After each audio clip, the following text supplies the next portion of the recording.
Bonjour à toutes et à tous, voici une petite vidéo qui va présenter donc comment réparer une pompe de vélo.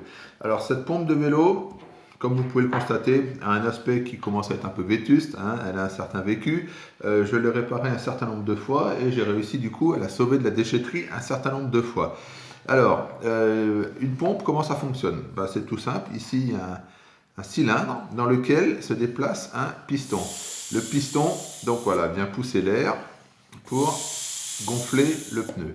Alors, on va démonter la pompe car un certain nombre de problèmes surviennent assez fréquemment. Alors déjà, un problème qui peut arriver, c'est que on actionne le levier et il ne se passe rien du tout. Alors, il peut y avoir plusieurs problèmes. Soit il y a quelque chose qui s'est décroché à l'intérieur et du coup qui ne fait plus bouger le piston. Soit le piston, vous allez le constater, a un problème et on va essayer de le réparer. Alors, donc je dévisse ici sur ma pompe deux petites vis qui sont sur les côtés. Voilà, une vis et la même de l'autre côté. Voilà. Hop, voilà la vis. Et regardez, on démonte ici le sommet de la pompe et on arrive à voir le piston. Alors le piston, qu'est-ce que c'est? Eh bien, c'est tout simplement une pièce en plastique sur laquelle on trouve un joint torique et ici un contre-écrou. Alors ce qui se passe, c'est que une fois, peut-être que quelqu'un s'est amusé à tourner la poignée dans le sens inverse des aiguilles de montre pendant longtemps. Ce qui s'est passé, c'est que le contre-écrou s'est dévissé par rapport à l'écrou et du coup la partie ici en plastique du piston est restée au fond du tube et du coup quand on actionnait le levier, il ne se passait rien du tout. Donc une première réparation possible, c'est de revisser donc ici le piston sur la tige filetée, sur la tige ici du levier qui est filetée au bout et de serrer le contre-écrou. Alors allez-y mollo parce que la pièce sur ma pompe, la pièce est en plastique et si on serre trop évidemment on va foirer le filetage donc ça ne va plus fonctionner. Autre problème ici, un autre problème peut venir ici du joint torique. Vous voyez que le joint torique est assez lâche et des fois, une fois il m'est arrivé qu'il s'est, hop, regardez, il a fait comme ça, je ne sais pas pourquoi, et il s'est retrouvé à côté. Donc du coup, je n'avais plus d'étanchéité et la pompe ne fonctionnait plus. Donc voilà, quand on remet le joint torique et il faut, quand on le remet dans la pompe, il faut s'assurer qu'il est bien dedans. Alors, vous voyez que il faut le rentrer et comme il est un peu grand, il faut le faire rentrer tout doucement et s'assurer qu'il est bien dedans. Alors le joint torique, il faut qu'il soit graissé. C'est-à-dire que ici à l'intérieur de la pompe, vous voyez, moi j'ai du gras sur les doigts, il faut qu'à l'intérieur de la pompe il y ait du gras. Pour déjà que la pompe puisse faire des allées et venues, donc sans aucune difficulté, qu'il n'y ait pas un frottement trop important, que le joint puisse bien glisser à l'intérieur et que l'étanchéité soit assurée par la graisse. Voilà, et ça protège en plus le tube de la corrosion à l'intérieur. Voilà, alors ça c'est un problème classique de la pompe, voilà, qu'il y a un problème de piston, donc il ne faut pas hésiter à démonter la pompe et à essayer de trouver la panne à l'intérieur. Alors, sur ma pompe, j'avais eu un autre souci, c'est que ici la pièce en plastique avait cassé. Donc du coup, moi j'ai fait une petite réparation ici avec une rondelle, deux vis, pour renforcer cette pièce en plastique, parce qu'évidemment quand le plastique est cassé, normalement l'objet va directement à la poubelle. Voilà, une fois que ça c'est fait, donc je peux remonter les petites vis de côté et on va passer à d'autres problèmes possibles sur la pompe.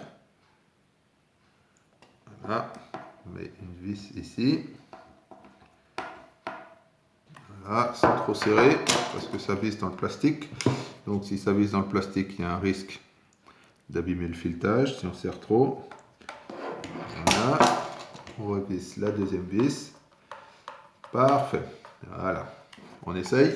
Super, ça pompe.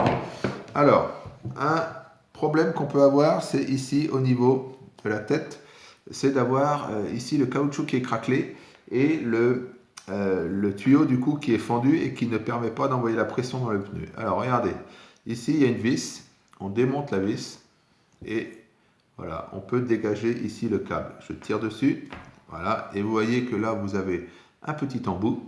Sur cet embout, on vient enfiler donc le tuyau. Et si le tuyau il est craquelé, eh ben c'est tout simple. on enlève ça, on prend un cutter, on raccourcit ça de 3-4 cm pour enlever la partie abîmée, on remet la pointe dessus, et ici, on revisse la molette pour assurer l'étanchéité, et le problème est réglé. Voilà, ça c'est une réparation vraiment facile. Alors si cette pièce est défectueuse, on peut trouver dans certains magasins uniquement cette pièce, qui évite de racheter toute la pompe. Alors de l'autre côté, nous avons le même principe. Ici, le tuyau, il est accroché avec une molette. Alors on peut prendre une pince et desserrer ça, voilà, sous le manomètre. Et regardez, je dévisse et on va retrouver à peu près la même configuration. Il y a une différence, c'est qu'il y a un système de billes en dessous qui assure l'étanchéité au niveau du manomètre. Alors, hop, voilà. Alors, ici, si je retourne ça, vous voyez que là, hop, il y a une bille qui tombe. Cette bille, donc, elle doit être ici au fond. Ici, il y a cette espèce d'entretoise là, qui vient se mettre là. Et quand la pression arrive, la bille est poussée donc, ici vers l'extérieur. Et donc vient appuyer ici sur une pièce donc, voilà, en plastique. Donc l'air s'échappe, mais la bille est tout de suite replaquée naturellement vers le fond et assure l'étanchéité. C'est un système anti-retour. Alors ici, vous avez un petit joint torique sur ma pompe, donc, mais si vous regardez bien, on peut démonter la pièce ici de la même façon que de l'autre côté. Vous voyez, hop, là on a un petit embout.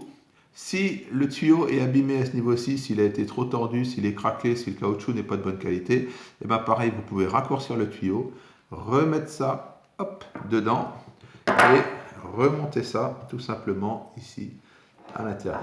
Voilà, ça c'est une réparation vraiment facile à faire. Et je dirais que vu la complexité d'une pompe, qui est quand même peu élevée, et ben on a fait le tour des problèmes possibles, des grands classiques. Et normalement, vous devriez réussir à réparer votre pompe et à la sauver une fois de plus de la déchetterie. Voilà. Allez, bon courage!